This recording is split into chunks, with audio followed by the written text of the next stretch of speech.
what was your first thoughts the moment, or like the first time you seen Pavel on the ice? Well, you knew he had some get up and go, but until you saw him in a game, like the first game, he made a few. I was at the first game. Yeah, I was at the first game. He didn't score that game though. They scored the following game. But. Well, you knew as a defenseman because I like moving the puck, and you knew if you hit him in open ice, that there was a pretty good chance he was going to have a scoring opportunity. Yeah, I think that happened. Did he? He did okay. Yeah. Did he speak any English when he first came? Like that must have been hard too, trying to like make plays and stuff like that. You know what? He was okay. Like I think he could understand. I mean, it's just like anyone going to another country, whether you understand the language or not. If if you get thrown in, you're kind of holding back and wait until you're comfortable to start speaking it. I mean, I think he did understand just about everything. But yeah, no, he got along all right. Yeah, and then he had Gino to teach him English. Oh yeah, of course. Of course. Maybe that's slowed him down a bit, but no, Gino was a good friend of his and really helped him out a lot. Yeah. And Gino's a beauty. We had him on here as well, and just an all around great guy. But I was going to get Mike to remind the story of I think it was Tim Hunter was telling us where Quinner came down and put the big paw on his shoulder. Oh yeah. I'm pretty sure you were in this game too, Dave. But I guess Rob Ray was making runs at Bure all game long. This is at Pacific Coliseum, and I guess finally near the end of the game, like leave him alone. Hunter said, "Leave him alone," and then they both get tossed, Hunter and Ray. But Ray keeps chirping at the ref, so Hunter leaves, goes down to the tunnel, and I guess he hid behind the black screen. And as soon as Rob Ray came down, he just started hammering at him. And I guess they were wrestling underneath the stands, and Pat Quinn, I guess, came down and broke it up. I don't know if you remember it or not, but I do, because at the Coliseum there, like I don't know if you've been underneath, the two benches, they go down just underneath the stands, and then there's a rubber mat on the concrete that connect them, and then there was a restaurant in behind there. I forget what the thing was called, but and I remember Hunt's. I mean, you could see we could see down the hallway, and then all of a sudden there was a ruckus, and we knew Hunt's could take care of himself, so we didn't worry about it. Let's talk a '94 run there, and what were your thoughts when you were down 3-1, and obviously we came back and we had the big Pavel goal. Just talk about that series for us. Yeah, well, it was a lot of it's still a blur. Yeah. And I still haven't watched, Game 7 again. Ever? You've never watched it? No. Wow. No, and I still don't want to. It's but that's okay. No, it was a great experience. We, being down 3-1, it was. We knew we could play with them. It wasn't that. It was just, hey, you needed some breaks. I don't think we got too many breaks from the referee throughout the whole series. And you just got to play through it. I mean, and we did. When that Game 5 was here, Game 5 was in New York. Sorry. Yeah, when we went there and kind of, shut them up there. I think we were up 3-0 and. They scored 3 quick ones. Yeah, I guess I scored the next goal real quick after they scored 3. Shut the whole building down. It was just dead quiet. And then some guy named Babych scored a goal from Bure, I believe. Well, yeah, he knew who to feed. So,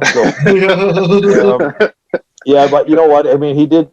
He did see me coming in and fed me, and of course, I'm sure everyone in the building thought I was going back to him, But yeah, Richter was cheating for the pass, and I had to turn the puck sideways to go short side. But whatever you got to do, right?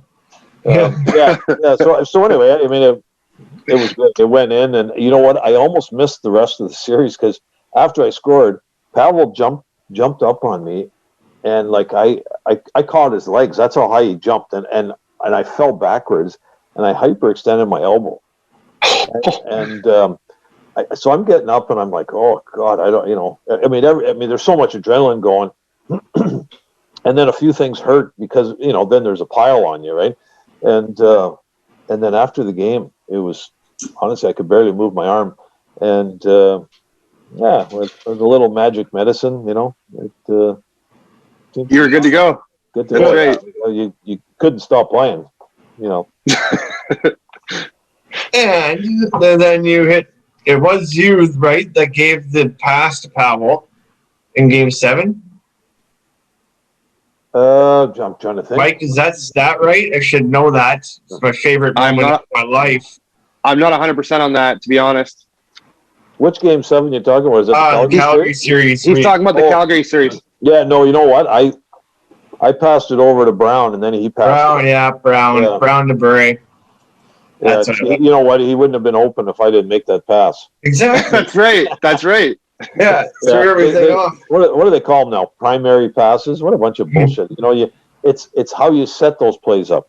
You gotta suck the team in, and then kind of like soccer, right? You gotta pass it all the way around to the other side, and then back to the other side. Yeah. Yeah.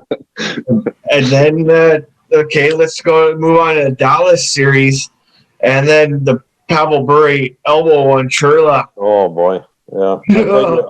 I played with Churla in Hartford, and he was a tough bugger, boy. And because I was on the ice with Pavel there, and so Charles was all over him and bugging him, and he just came by, and you could just hear it. It was just like just whack. And he's out, and now we're looking around, we're thinking, okay, here we go, and nothing really happened. No. I mean, now Pavel would have got life for it, That's what I was just gonna say that anymore. Yeah. So. Yeah. And that's the same words Gino said, that Pavel would have had life for that. Oh yeah. But no, you know what? He handled things himself. As a lot of players did back then. Now it's all you can't even bump into somebody without somebody jumping you or expecting you to fight, which I think is the most ridiculous thing in the world. But no, well. So how accepted on the team was Messier coming to Vancouver? I mean, it was the darkest time of our franchise in my eyes, but you were still playing when he arrived. Yeah, well, no, I knew Mark from Edmonton. And, of course. My brother played with his brother in junior, and Doug, his dad, coached the junior team. So we knew each other for a long time, and you know what, who knows if it was a bad choice or not. I mean, we thought, hey, you got to give it a try. And then it was, it obviously didn't turn out the way anyone expected, and including the players. There was disappointment. Not, hey, Mark he's a great player, no questions asked, but just he bad fit.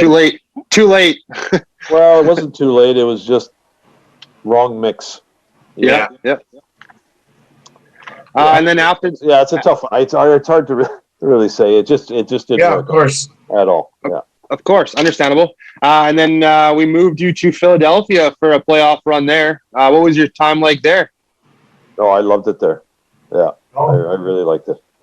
That was fun. The good thing about it is I know where we lived. We rented a house in the subdivision just in Voorhees, where their practice rink is, near Cherry Hill on the Jersey side. And I'm just trying to think, there was probably 10 guys that lived within 2 or 3 blocks of each other. Oh, wow. With their families and stuff. Like, it was a subdivision. And every night that we were home, kids were out playing, the barbecues are going, maybe a couple bottles of wine got smushed, but but it was good. No, I really enjoyed it. And it was, it was close. My wife's from Hartford, Connecticut. Oh, okay. So it was close enough, through like 3-hour drive, where her family and friends could come and see us, anytime they wanted, and we could do the same if we had some time off, and it was good. It was and the hockey, like, the team was terrific. Like, we should have, because they were in the finals the year before. Mm-hmm. Yeah, and there's no doubt we should have. If we would have got past the first round, I think we get to the finals for sure. And just, Buffalo played us really well. They played the big boys, Lindros and LeClaire and the forwards really well. They didn't even try to hit them. They just let them skate around and kept them to the outside. And Hasek was terrific at the time. He was in his heyday, and he basically beat us himself. But it was he was good. Yeah, really good. But we had a great team, really good bunch of guys, and I did like it there until the ending there, where I got hurt and